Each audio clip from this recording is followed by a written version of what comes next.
Hello, hello. Welcome to the PG-ish podcast. I'm Erin with your parental guidance to help you grow yourself as a parent and raise healthy, happy, and successful humans.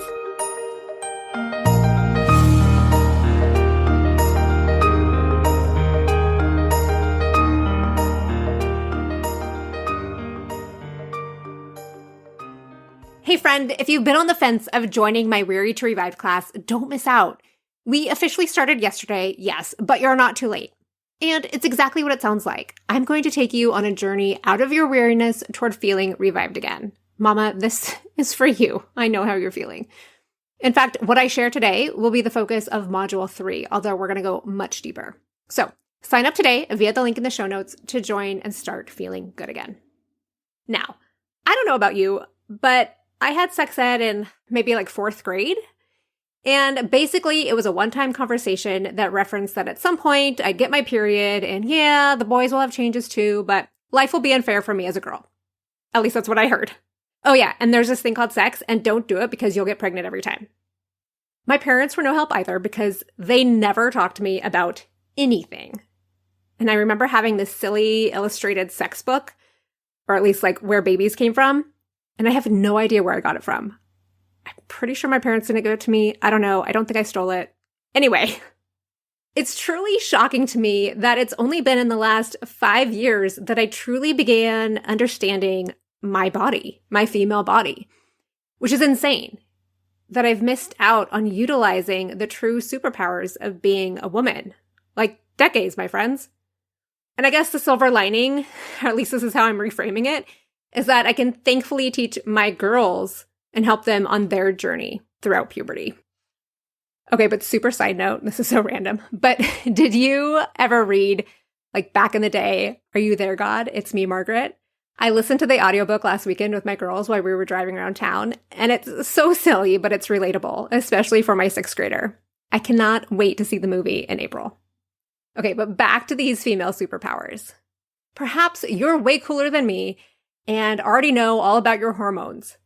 But despite appreciating and nourishing my body with good food after rehauling my diet nearly 20 years ago, partnering with my body throughout my cycles has made such a difference.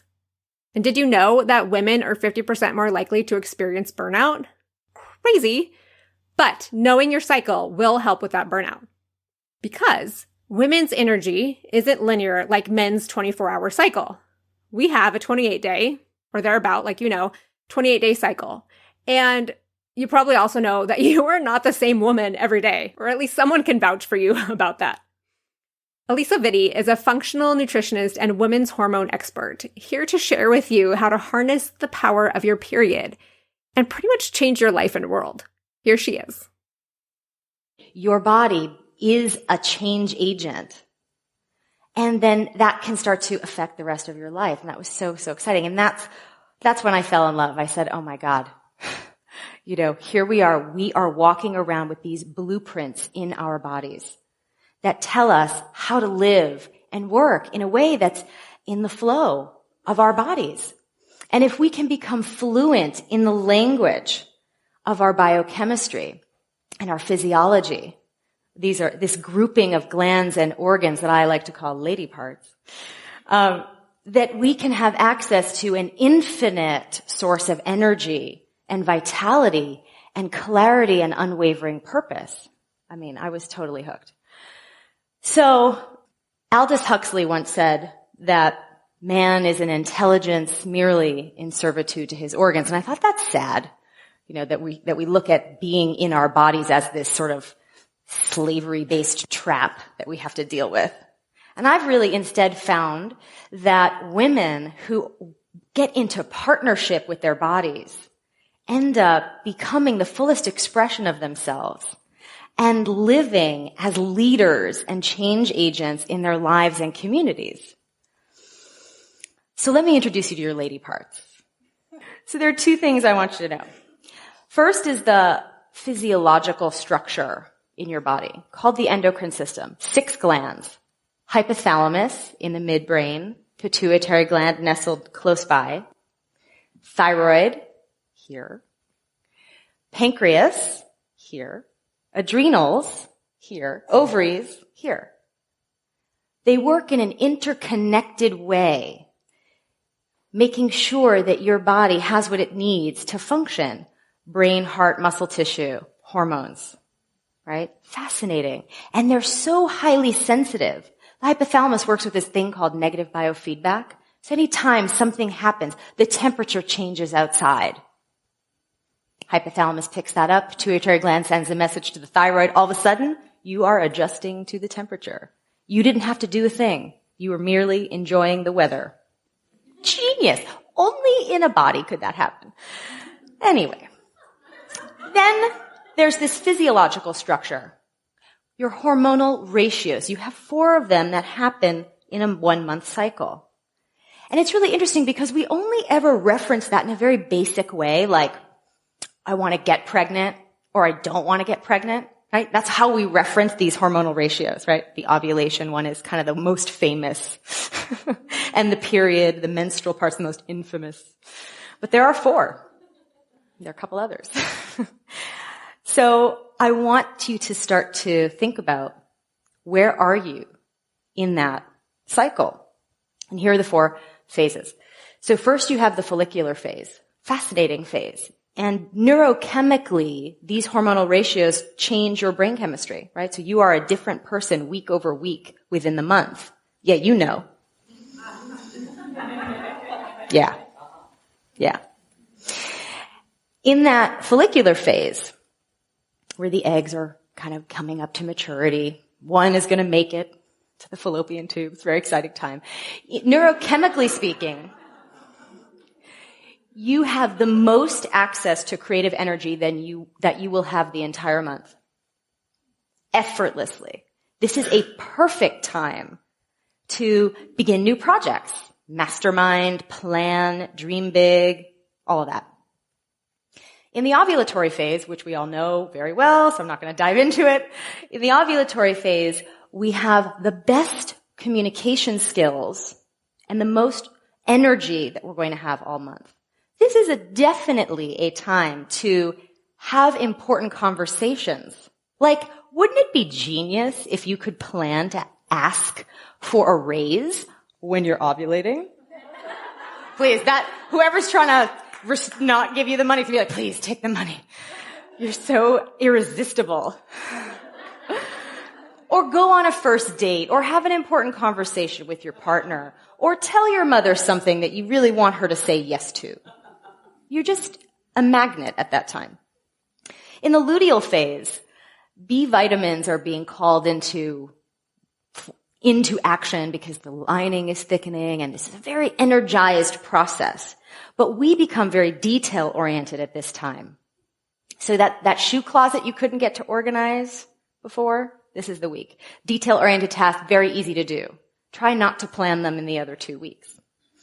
In the 4th phase, the menstrual phase, this is the time of the month where you actually have the most conversation between the right hemisphere and the left hemisphere of the brain. So amazing. So if you're looking to course correct, evaluate your life in the past 30 days, how'd you do this month? This would be the time to do it. You're most able to receive those gut feeling body messages. So take notice, take a moment to take notice at that time. Gloria Steinem, when she was talking about the movie Misrepresentation, which I loved, she said, girls are taught to view their bodies as unending projects to work on, whereas boys from a young age are taught to view their bodies as tools to master their environment. I literally fell off my chair when I heard her say that, because isn't that the truth? We as women get on these hamster wheels of self-improvement and self-sabotage. And we don't learn about these important, real physical structures in our bodies that give us this blueprint to how to organize our lives. I mean, if you actually adhere to the map, you learn exactly what you should eat, when you should eat it, how you should move your body, how you should organize social commitments, work priorities. It's all laid out for you. You don't have to really think or do or push or struggle. It's just there for you. And unfortunately, the environment is a little bit mastering us right now, right? Women's bodies are in hormonal breakdown in epidemic proportions. And we are, I think it's 20 million women in the United States suffer from, endometriosis, fibroids, PCOS. In 2009, $1.42 billion was spent on infertility treatments. Rates of idiopathic, no known cause infertility are on the rise in both men and women. Cancers of the reproductive organs are on the rise in men and women. Drugs are being prescribed left and right for treatment of things that don't really need medication, but really need a systemic approach. And it's also interesting because we're also in a very equally interesting historical moment where we have the most power economically and as the largest consumer demographic than we've ever had before. Okay, we only scratched the surface with this clip, but I think the big takeaway is that knowing the breakdown of each phase of your cycle is life-changing. Once you understand where you are, you can begin to tap into that energy, knowing when to push and knowing when to rest. So many of us push through all of the time because we've been taught that our worth is in our productivity. My friend, it is not. You are not a robot. You need a season of rest, and your body physically provides one for you every 4 weeks, should you lean into it. And heck, it can also be such a relief to know that the world isn't crashing down on you when you find yourself crying in despair during your luteal phase. Or is that just me? But like I said before, tapping into the inherent knowledge of your body is so rewarding. And I encourage you to dig deeper into this and learn where you are in your cycle and how to tap into that power. If you want to learn more about Alisa or to grab one of her books or to hear the full talk, head to the show notes. And if today's episode struck a chord, I'd love to know. Please email me at hello@pghparenting.com or DM me on Instagram. I also just joined TikTok, which is crazy. I'm too old for that, but I'm there. So you can come check me out there as well. And also just please share this with a friend so that more parents can grow alongside their kiddo like you. See you next time.